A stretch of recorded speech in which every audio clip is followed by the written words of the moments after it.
Today we're going to be talking about our first real road trip with the Ranger Raptor. We went about 400 miles on the first day, and then we stayed a couple days there and moved on, went another 315 miles, all the way from Boise, Idaho to Lincoln City, Oregon eventually. And here's how we did on fuel consumption. We've got about 400 miles to go, so let's get on the road. Also, worth noting, we are using Supreme. Throughout this journey, we're going to be traversing all sorts of country. We've got long straight roads with nothing, we've got hills, we've got windies, we've got everything. I'm going to be driving in the normal mode, trying to minimize fuel consumption. It's going to be a pretty drive too. Obviously that number is going to change significantly if you're driving around in sport mode or Baja with the pedal to the metal all the time everywhere you go. However, on this trip I was trying to be mindful about my fuel consumption because we are on a budget, just like every family out there these days. And I didn't really feel like paying for extra fuel. So I only used that extra power when I needed it. The miles to empty showing 303 miles. So I'd be happy if we get that. All right, we've gone about 10 miles now and system's still calibrating, but my miles to empty has actually increased up to 317 miles.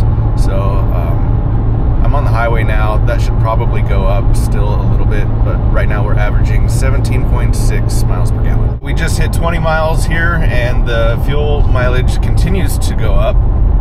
We're sitting at 19.5 MPG and our miles to empty is at 321 miles. I was a little bit shocked at one point to look down and see that the range of the truck had crept up to right around like 410 miles. And this was right after we had fueled it up and hopped right back on the freeway doing the same speed limit.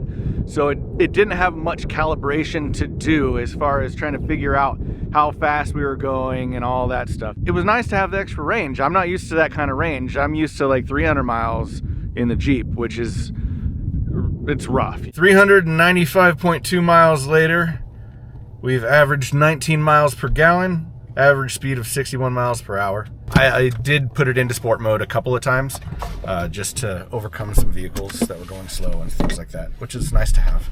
And then I went right back to normal. One thing that I noticed was weird was that the trip odometer average speed, it dropped significantly just from driving it around town for a few days. And I couldn't get it to come back up on the way home from the trip. Because on the way home, we went straight from Lincoln City back to the Boise area. And it was an average speed of like 80 miles an hour and like 70 miles an hour a lot of the way. But just from those few days of driving around town at slower speeds, that speedometer average did not want to come up. So I don't know how they're measuring that.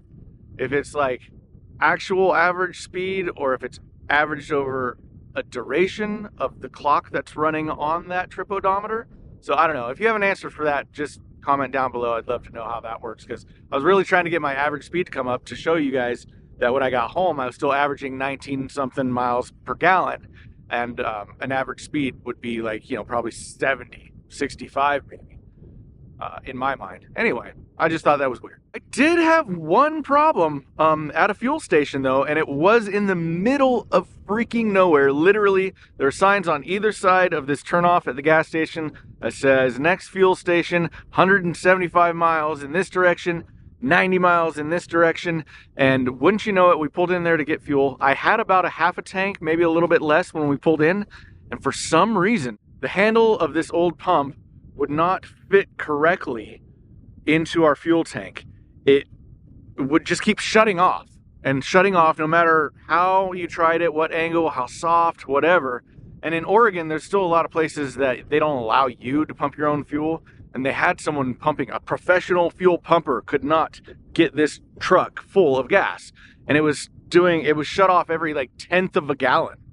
And so we ended up having to move to a different pump, which thankfully worked. But I was a little bit worried there. I thought we were going to get Munsoned out in the middle of nowhere. In the back of my mind, after this road trip, all I could think about was the Ford Performance Tune that just came out for this truck and how badly I wanted it before I went on this trip. And now I'm kind of thinking, gosh, I don't know if it's worth it to me. I might sacrifice the extra horsepower and torque for the extra fuel mileage. I think that it's such a good truck on long range trips. I don't want to hamper that fuel mileage performance for more power when I'm already happy with the power that it has. and it would fully commit me to 91 octane or higher from that point on, which, you know, some places out in the middle of nowhere don't carry that. So that would definitely mean you need to bring a little bit of extra fuel to get you to that next town. So I don't know. I'm kind of on the fence about that now. If you've got the tune done, or if you know someone that has, comment down below. How's it working out for them? Has it changed their fuel mileage?